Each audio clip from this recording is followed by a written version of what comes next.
بچے ہیں، اگر جوڑے نہیں تو وہ فضول ہے۔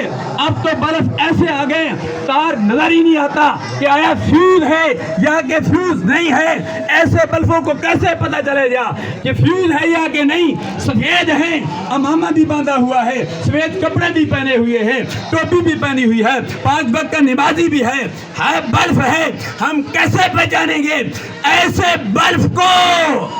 ایسے بلب کو یا رسول اللہ کے پلک میں لگاؤ، اگر چہرے پہ رونق آ جائے سمجھو کہ نور ہے، روشن ہے۔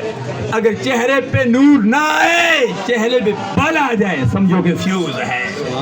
یا رسول اللہ یا غوث المدد کا نعرہ لگاؤ، پتہ چل جائے گا یہ بلب فیوز ہے یا کہ فیوز نہیں ہے۔ الحمدللہ یہ تو سارے بلب جو ہے یہ فیوز نہیں ہے، ان سب کے تو چہرے چمک دمک رہے ہیں۔ تو حاضرین و ناظرین، ہر ایک اپنا اپنا انداز ہے، یہ میرا انداز تھا، ہر ایک اپنے اپنے انداز میں میلاد مصطفیٰ منایا۔ میں بات یہ کر رہا تھا، اتنے میں قیادت آ گئی کہ اللہ کے پیارے حبیب علیہ تحیت و ثنا کی آمد ہوئی ہے، اللہ کے پیارے حبیب صلی اللہ علیہ وسلم کی آمد ہوئی ہے۔ عالمون بالمشرق وعالمون بالمغرب وعالمون علی ظہر الکعبۃ۔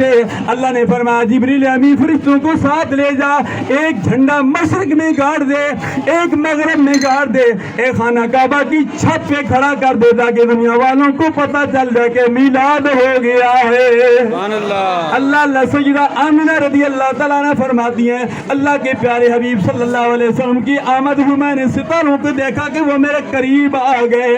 وہ اللہ تبارک و تعالیٰ نے ستاروں کی صورت میں ستارے جگمگانے لگے۔ اللہ نے میلاد مصطفیٰ منایا، ہر ایک نے اپنے اپنے انداز میں میلاد مصطفیٰ منایا۔